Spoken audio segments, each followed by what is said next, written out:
Gusto saludarle este día y particularmente que nos reciban sus hogares en este espacio de Noticieros Canal 7. Ya hoy Noticieros Canal 7 está de manteles largos. Tenemos una visita muy distinguida que nos ha hecho el favor de recibir cámaras y micrófonos de Noticieros Canal 7 para llevarle a usted noticias importantes, noticias que tienen que ver con su economía, cómo le pinta el futuro, cómo pinta este 2012. Son temas interesantes que a usted y a nosotros nos interesan, y me da mucho gusto saludar hoy aquí en San Luis Potosí al secretario de Hacienda, Ernesto Cordero. ¿Cómo está, secretario? Muy bien, muy contento de estar en San Luis Potosí, como siempre, una tierra que siempre me ha recibido con los brazos abiertos. Muy contento. Los potosinos somos cálidos y somos amables. Sí, siempre lo han sido. Entrando un poquito en materia, secretario, yo sé que trae usted la agenda un poco apretada el día de hoy, pero yo me quisiera ir de lo macro a lo micro en materia económica.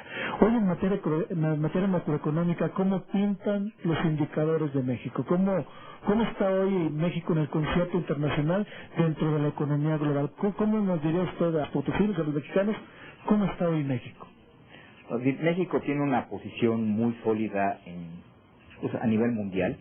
Hay que recordar que después de la crisis económica del 2008-2009, los únicos países que han generado crecimiento económico de manera importante son los países emergentes, y entre ellos México. Pues buena parte del crecimiento económico mundial que se ha dado pues es gracias a México, a Brasil, a China, a la India, que tenemos pues tasas de crecimiento bastante aceptables. Yo diría que la expectativa de México es bastante buena. Vamos a crecer otra vez entre el 4 y el 5%, para el 2012 también entre el 4 y el 5%, en un escenario de estabilidad en precios. Pero lo que es más relevante es cómo aterrizar esta parte macro en el bienestar de las familias. Yo creo que eso es muy importante. El crecimiento económico significa pues cada vez que haya pues mejores condiciones de ingreso, de salario para las familias, que cada vez haya más empleo. Estabilidad en precios significa pues que no se pierda el poder adquisitivo de nuestra moneda, que el dinero no pierda su valor, y eso significa que las familias van a poder ahorrar, poco a poco conformar un patrimonio. Hay crédito para comprar vivienda, hay crédito para comprar un coche, hay crédito para comprar una televisión, un refrigerador, y poco a poco esta estabilidad macroeconómica pues se va reflejando en mejores condiciones de vida para todos. Yo estoy consciente, y los indicadores así lo señalan, de que hay mejoras en el ámbito macro, se empieza a ver un poco de estabilidad o mucho de estabilidad en la economía interna del país, pero ¿cómo lograr que esa estabilidad interna y esos buenos indicadores a nivel global permeen al bolsillo del mexicano, que el mexicano diga, sí hay estabilidad, sí estoy mejor? Yo creo que con mucha perseverancia. Lamentablemente esto que mencionan no se da de la noche a la mañana, eso es cierto.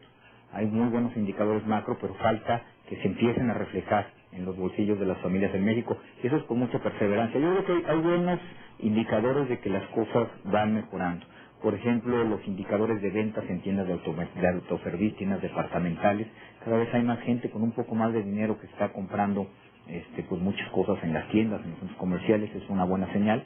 Por ejemplo, mencionar también la generación de empleo. México el año pasado generamos cerca de 800,000 empleos formales. Quiere decir que había 800,000 familias que al principio del año no tenían un empleo, el jefe de familia no tenía un empleo, y afortunadamente a lo largo del año fuimos capaces de generar esta cantidad de empleo. En la parte, por ejemplo, de la estabilidad en los precios, yo creo que hay que hacer un poco de memoria. A lo mejor hay mucha gente joven en México que no se acuerda cómo eran las cosas en el pasado. En el pasado pues había inflación de 3 dígitos cada año que erosionaba el poder adquisitivo de la moneda. ¿Qué quiere decir eso? Bueno, pues que lo que nos pagaban o los salarios en ese momento pues perdían valor de manera inmediata porque los precios subían más rápido de lo que subían los ingresos. Y todo eso pues poco a poco se va reflejando. Ahora pues hay que perseverar, no hay que claudicar, hay que entender que esta recuperación no es de la noche a la mañana, y el compromiso de los servidores públicos debe ser que esto cada vez se refleje lo más rápido posible. Yo recuerdo, abundando un poquito en el tema, que teníamos inflaciones del 300, del 400%, y recuerdo perfectamente bien, y a lo mejor mucha gente no nos dejará mentir ya en ese sentido, gente ya un poco mayor incluso que nosotros, de que hace algunos años era imposible comprar un carro en México, porque ibas a la agencia y te pedían el 60% de enganche. Hoy, hay que decirlo, a lo mejor complicado, a lo mejor todavía restringido a ciertos grupos económicos o grupos seres, pero la mayoría de la gente podría tener acceso a un crédito para un vehículo que no lo tenía. No, desde luego, yo creo que a lo mejor hay que hacer las cosas con un poco más de claridad, pero por ejemplo algo cuando mencionas aquellos años cuando había inflaciones del 300%, algo que costaba 10 pesos al inicio de ese año, al final de ese año, pues costaba 30, 40 pesos. Ahora algo que cuesta 10 pesos, al final del año, pues va a costar 10 pesos con 40 centavos. ¿Estamos mejor que hace 10 años? Que es una pregunta que se hace el conglomerado social de manera constante y que yo no sé si pesimistamente se contesta que no. ¿Estamos mejor que hace 10 años hoy en México? Yo te diría con toda claridad que sí. Y la prueba de ello, o cómo podemos compararnos a cómo nos hace 10 años, es el censo. Es esa fotografía, el censo que nos tomamos cada 10 años como país, y es fácil comparar cómo estamos en el año 2000 y cómo estamos en el año 2010. Por ejemplo, hemos avanzado notablemente, ahorita en este momento en México, 9 de cada 10 casas tienen acceso a energía eléctrica, 9 de cada 10 casas tienen acceso a agua entubada, 9 de cada 10 casas tienen acceso a drenaje, tienen algún electrodoméstico en su casa, 9 de cada 10 casas tienen un piso de cemento en la estancia principal de su hogar, y todas estas cosas no existían hace 10 años, no eran estas las condiciones que teníamos. La reforma laboral se quedó por ahí en el camino y sucedió lo que regularmente sucede en este país, en la Cámara de Diputados, en la Cámara de Senadores. Terminan ganando los dividendos o las proyecciones políticas por encima del interés nacional. ¿Cuánto hubiéramos crecido si hubiéramos tenido una reforma, no la que quieren los diputados, sino una reforma fiscal, la reforma que necesita México, no la que necesitaban los partidos? Yo creo que en la parte de reforma fiscal te diría que México ha hecho 2 reformas fiscales. El gobierno, la administración del presidente Calderón ha hecho ya 2 reformas fiscales en 2007 y 2009 y hemos avanzado lo que ningún otro gobierno ha hecho. Pero mencionaste una reforma que es muy importante, que es la reforma laboral, y que es una pena que por intereses políticos, intereses electorales, pues no la hayan querido aprobar los diputados de algunos partidos políticos, porque lo que esta reforma significa pues es que haya más trabajo para jóvenes, haya más trabajo para mujeres, y no solo que haya más trabajo, que tengan seguridad social, que puedan ahorrar para el retiro, que tengan acceso a servicios de salud, y eso es lo que está en juego. Ojalá pues se reflexione y se acelere la discusión de esta reforma, sobre todo la reforma laboral, que es crucial para México. Es una reforma que le va a dar certeza jurídica a muchos trabajadores que hoy no la tienen y que sobreviven bajo regímenes de honorarios o bajo regímenes que están muy por debajo de lo que aspirarían, pero que los partidos están terminando privilegiando un corporativismo y un sindicalismo clientelar, que es donde se ha atorado esta parte de una reforma laboral pendiente desde hace muchos años en México, porque la ley que hoy tenemos es obsoleta, ya no responde a la realidad social. Porque tienes toda la razón, es algo que le hubiera dado, como dice, certeza laboral a muchos mexicanos, pero también le hubiera dado la posibilidad de entrar a la economía formal con un trabajo formal a muchos jóvenes, repito, y a muchas mujeres que ahorita no pueden entrar porque no tienen experiencia. Y esta reforma laboral, eso iba a permitir de manera formal entrar en algunas modalidades que permitieran adquirir experiencia, tanto a los jóvenes como a las mujeres que no tienen experiencia, y pudieran ir empezando a consolidar una trayectoria profesional. Ahora, yo creo que es importante también señalar que hay partidos políticos, porque pues tampoco es justo que paguen justos por pecadores. Hay partidos políticos, el Partido de Acción Nacional, que con toda claridad apoyó esta iniciativa de reforma laboral, y lamentablemente hubo algunos otros que no lo hicieron. ¿Como el PRI? Como el PRI. O sea, el PRI privilegió su proyecto 2012 por encima del interés nacional, que sucede cada 6 años, ¿no?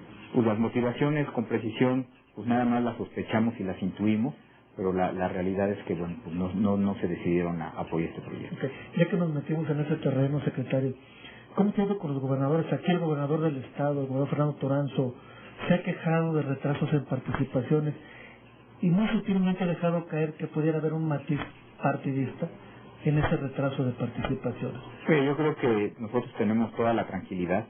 Los recursos, las participaciones, los recursos federalizados, participaciones y aportaciones, pues son aprobados por el Congreso.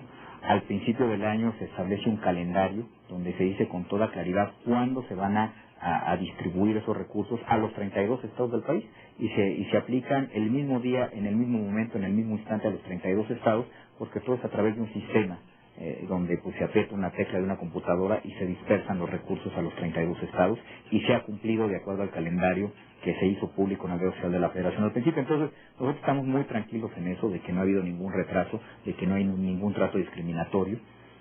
Hace un rato tuvimos una reunión de trabajo con el gobernador Toranzo, que fue una muy buena reunión de trabajo, y donde básicamente discutimos pues qué medidas tomar para garantizar la viabilidad en finanzas públicas del estado de San Luis Potosí. Fue una reunión muy constructiva, y donde, bueno, pues planteamos que el Estado estaría dispuesto a hacer algunos programas de ajuste en finanzas públicas y que la Federación apoyaría y vería con muy buenos ojos que pudiera. Bueno, básicamente tienen que fortalecer su recaudación tributaria, tienen que pues como yo creo que el Estado de San Luis Potosí no es excepción, casi todos los estados del país tienen una recaudación tributaria bastante débil, también poner en orden pues todo el gasto corriente, todo el gasto de servicios personales que tienen, y de manera que vayan teniendo cada vez más recursos para invertir en las cosas que son importantes. Nosotros vemos con muy buenos ojos esos programas de ajuste, ojalá se pueda llevar a cabo, tendrán el apoyo del gobierno federal para transitar en este periodo. Esto no se hace de la noche a la mañana tampoco, esto va a llevar varios años. Nos metimos en terreno también de grilla. Está ojos vistos que eres un presidencial, que hoy eres uno de los candidatos o de los precandidatos que pudieran aspirar a la postulación del Partido de Acción Nacional a la presidencia de la República. ¿Tú cómo te ves en el 2002? Yo como lo mencioné la semana pasada, yo creo que es parte de una nueva realidad democrática donde con toda transparencia y apertura se puedan manifestar las aspiraciones de cada quien.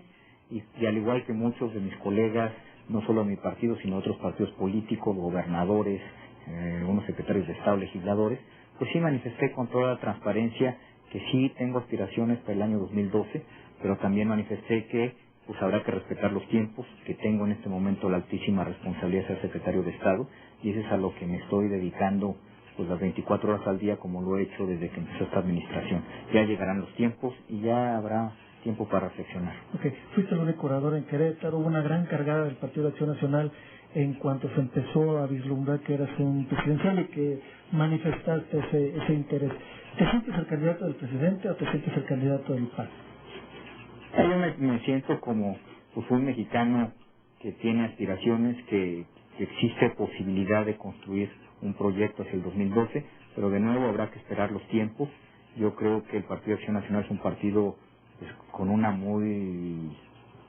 una larga tradición democrática en procesos internos de selección de candidatos, y yo creo que yo le agradezco, pues la verdad me siento muy honrado de que muchos de mis compañeros de partido con una larga trayectoria pues hayan manifestado que o me consideren como que puedo ser el abanderado del Partido de Acción Nacional a la presidencia de la República en el 2012. Yo lo aprecio mucho, lo agradezco mucho, lo valoro mucho, y yo creo que también hay que entender que bueno pues son apoyos que de manera personal y voluntaria pues se hicieron hacia un proyecto. Yo no creo que haya que se pueda pensar que esto era pues un ejercicio como los que se hacían en el pasado. Yo creo que aquí todo el mundo actúa de manera libre y de manera personal, lo cual es muy importante, y yo lo aprecio mucho. Yo voy a esperar los tiempos que establece la ley, los tiempos que establezca mi partido, y por el momento sigo concentrado 100% a la Secretaría.